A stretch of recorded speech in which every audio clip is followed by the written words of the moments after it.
Hello दोस्तों आज हम बात करने वाले हैं कि मात्र 90 सेकंड में किसी भी व्यक्ति से बात करके उन्हें आकर्षित कैसे करें। दोस्तों आजकल हर कोई चाहता है कि हम जब भी किसी से बात करें तो लोग मेरी हर बात को ध्यान से सुने। जी हाँ दोस्तों, ये ख्वाहिश तो हर किसी की होती है। आपने अपने दोस्तों में या अपने परिवार में कुछ ऐसे लोग जरूर देखे होंगे जो जब भी किसी दूसरे से बात करते हैं तो लोग उनकी बातों को बहुत ध्यान और प्यार से सुनते हैं। वो अगर घंटों भी बात करे तो उनकी बातों से कभी बोर नहीं होते। और कुछ ऐसे भी लोग हैं जो आपने देखे होंगे जिसकी बातों को कोई भी बिल्कुल सुनना पसंद नहीं करता। वो जब भी कुछ बोलना शुरू करते हैं तो लोग वहां से उठकर चले जाते हैं या फिर उनकी बातों से बोर हो जाते हैं। दोस्तों हर चीज के पीछे मनोवैज्ञानिक कारण है।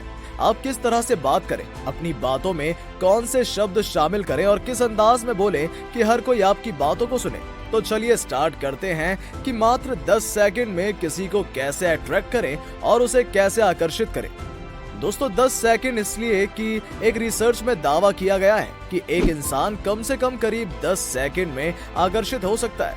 आपको पता है कि आजकल किसी के पास उतना समय नहीं है, इसलिए आजकल हर जगह शॉर्टकट आ गया है। दोस्तों आपने YouTube एड में देखा होगा कि शुरुआत के 7-8 सेकंड में ऐसी बातें होती है कि वो उतने में ही अट्रैक्ट कर लेती है और आप उसे पूरा देखने को मजबूर हो जाते हैं। जो आदमी शुरू के 10 सेकंड्स में ही अपना इंप्रेशन बना ले वो टिक गया, वरना लोग आपको किसी वीडियो की तरह, किसी एड की तरह स्किप कर देंगे।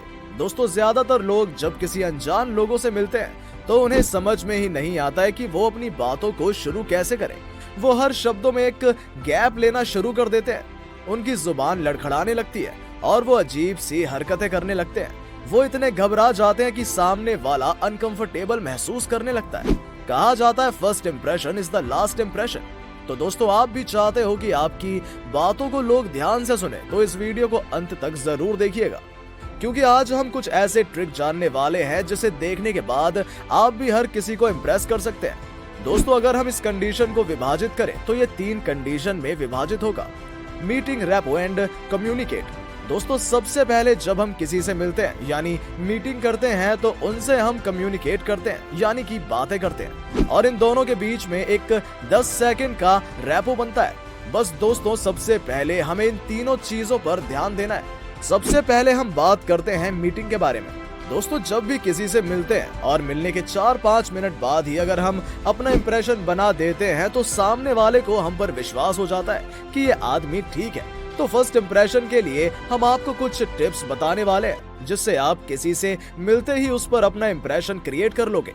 Number 1, be open. जी हाँ दोस्तों, ओपन का मतलब होता है कि आप जब भी किसी से बात करते हो तो उस समय कई चीजें मायने रखती हैं। आपका बॉडी लैंग्वेज क्या है, आप कैसे खड़े या बैठे हो, आपका हाथ कहाँ है, उसके बीच में आप क्या कर रहे हो, ये सब भी बहुत मायने रखता है। वहाँ पर आपको बिल्कुल रिलैक्स मोड में खड़ा होना चाहिए, दोनों के बीच थोड़ा गैप होना चाहिए, आपका शरीर भी सीधा होना चाहिए। ये सब कुछ एक्टिविटी है जो सबसे ज्यादा इम्पोर्टेंट है। Number 2, eye contact. जी हाँ दोस्तों, बस इसके माध्यम से आप किसी पर विश्वास कर सकते हैं। ऐसा माना जाता है कि जो लोग सही नहीं होते हैं वो नजरें चुराते हैं। तो अगर आप किसी से बात कर रहे हैं तो उनकी आंखों में आंखें डालकर बात करें। इससे लगता है कि जो भी आप कह रहे हो वो बिल्कुल सच है। ऐसा करने से आपके अंदर कॉन्फिडेंस भी आएगा और एक अच्छा इंप्रेशन बनेगा जिससे आप अपनी बातों को आसानी से कह पाओगे। दोस्तों आई कांटेक्ट का अब ये भी मतलब नहीं है कि आप बस उसे ही देखते रहो, नहीं, ऐसा भी नहीं करना है। आप जब भी बात करो तो अपने आप को नॉर्मल रखो, बीच बीच में नजरें मिलाते रहो, वो भी नॉर्मल वाली। दोस्तों हर किसी में एक भाव होता है, हर चीज में पॉजिटिव और नेगेटिव फील होता है, तो आपको बिल्कुल पॉजिटिव वाला इंप्रेशन देना है। नंबर 3, बी मतलब एक मुस्कुराता फेस होना चाहिए। आप जब भी बात कर रहे हैं तो आपके चेहरे पर एक मुस्कुराहट होनी चाहिए, हैप्पी फेस होना चाहिए। इससे लोगों को लगता है कि ये आदमी बहुत ही अच्छा है। इसलिए आप जब भी किसी से नॉर्मली मिल रहे हैं तो सबसे पहले एक प्यारा सा स्माइल दें, उसके बाद अपनी बातों को शुरू करें। Number 4, greeting. दोस्तों जब भी आप किसी से मिले तो उसे hi, hello, how are you, good morning, इन सब से संबोधन करें। किसी से मिलने के समय जितना अच्छा इंट्रोडक्शन आप दोगे उतना ही अच्छा रिस्पॉन्स सामने वाला भी देगा। ऐसा माना जाता है कि get respect and take respect, मतलब पहले इज्जत देनी होती है तभी सामने वाला भी आपको इज्जत देगा और आपको स्पेशल फील करवाएगा। Number 5, establishing rapport. दोस्तों ये सबसे ज्यादा इम्पोर्टेंट है, क्योंकि यहाँ आप किसी से मेंटल और इमोशनल लेवल पर एक अच्छा और गहरा कनेक्शन क्रिएट कर पाओगे। दोस्तों इतना तो आपको पता ही होगा कि हम लोग कैसे कंडीशन में दिमाग से कम दिल से ज्यादा अट्रैक्ट होते हैं, क्योंकि हम लोग इमोशनल ज्यादा होते हैं। दोस्तों अब हम जानते हैं कि एक स्ट्रॉन्ग रैपो कैसे बिल्ड किया जा सकता है। सबसे पहले इसमें बात आती है एटीट्यूड की। दोस्तों एटीट्यूड का सीधा कनेक्शन हमारे मूड और माइंड से होता है। अब आपसे कोई पूछे कैसे हो भाई, और आपने ठीक न रहते हुए भी कह दिया कि ठीक हूँ भाई, आपने तो यहाँ झूठ बोल दिया, लेकिन उसको भी पता चल जाता है कि आप झूठ बोल रहे हो, और ये पता चलता है आपके हाव भाव से, आपके एटीट्यूड से। इसलिए दोस्तों आप जब भी किसी से मिलो तो वहाँ पर वार्म, कॉन्फिडेंट, सपोर्टिव और रिलैक्स फील करते हुए बोलो। ये सब पॉजिटिव एटीट्यूड में आता है, जिससे लोगों पर एक अच्छा इंप्रेशन पड़ता है। इसके बाद आता है सिंक्रोनाइजेशन। दोस्तों एक सिंक्रोनाइजेशन भी होना चाहिए। अगर आपको क्रिकेट पसंद है तो आपको क्रिकेट पसंद करने वालों के साथ जमेगी, ना कि क्रिकेट ना पसंद करने वालों के साथ। आप भी ऐसा अक्सर देखते होंगे, जो एक मत वाले लोग होते हैं वो आसानी से एक दूसरे के साथ कनेक्ट हो जाते हैं। दोस्तों जो हमारे सोच जैसे होते हैं या फिर जिनकी दिलचस्पी भी एक जैसी होती है, उनके साथ आप मोर कंफर्टेबल फील करते हो, ना कि उसके साथ जिसकी हर चीज आपसे अलग हो। नंबर 3, कॉन्ग्रुइटी। दोस्तों इसका मतलब होता है कि आपको हर एंगल से उनके जैसा बनना होता है। उसे यकीन दिलाना पड़ता है तभी कोई चीज सच्ची लगती है।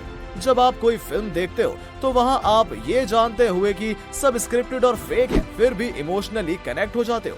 ये सिचुएशन क्रिएट करने के लिए दोस्तों आपको 3 V पर ध्यान देना होगा, जिसको फिल्म वाले भी फॉलो करते हैं, और वो 3 V हैं: विजुअल, वोकल और वर्बल। जी हाँ दोस्तों, आपको इन तीनों पर भी ध्यान देना होगा। एक एक्टर को आपने देखा होगा कि वो गरीब के रोल के लिए गरीब जैसा ही दिखता है, उसके जैसा चलता है और गरीब के जैसा ही बर्ताव भी करता है। वो यहाँ उसने विजुअल को फॉलो किया। उसके बाद आपने देखा होगा कि वॉइस टोन के भी काफी मायने रखते हैं। अगर इमोशनल बातें हैं तो वहाँ दर्द होना चाहिए, अगर फनी बातें हैं तो वहाँ कुछ हंसता मुस्कुराता चेहरा दिखना चाहिए। तो यहाँ वो वोकल को फॉलो कर रहा है। और उसके बाद आता है वर्बल। इसका मतलब होता है कि वो क्या बोले, इसका भी संबंध सिचुएशन से जुड़ा होता है। तो बस दोस्तों आपको भी इसी 3 चीजों पर ध्यान देना है कि सामने वालों के साथ क्या बर्ताव रखें, कैसी बॉडी लैंग्वेज रखें, कैसा टोन रखें और क्या बोले। अगर ये 3 चीज आप जान गए तो बेशक हर कोई आपसे बात करके अच्छा महसूस करेगा। अब हम बात करते हैं कम्युनिकेशन की। दोस्तों आपके पास बात करने के लिए अच्छे शब्द भी होने चाहिए। कम्युनिकेशन स्किल्स को बढ़ाने के लिए आपको कुछ सेमिनार अटेंड करना होगा, कहीं पर जाकर कुछ टॉपिक पर भाषण दे सकते हैं, आप किसी भी टॉपिक पर अपनी राय मशवरा दे सकते हैं, कहीं लेक्चर दे सकते हैं। ये सब करके आप अपने आप को डेवलप कर सकते हैं। दोस्तों अगर आपको ये वीडियो अच्छी लगी हो तो अपने सोशल मीडिया पर जरूर शेयर करें। उम्मीद करते हैं कि आपने ये फैक्ट बाबा हिंदी चैनल अब तक सब्सक्राइब कर लिया होगा। अगर आपके पास किसी भी तरह के सुझाव हैं तो कमेंट बॉक्स में जरूर बताएं, ताकि हम अगली वीडियोस को और बेहतर बना सकें। चलिए मिलते हैं एक नई वीडियो के साथ, तब तक के लिए नमस्कार।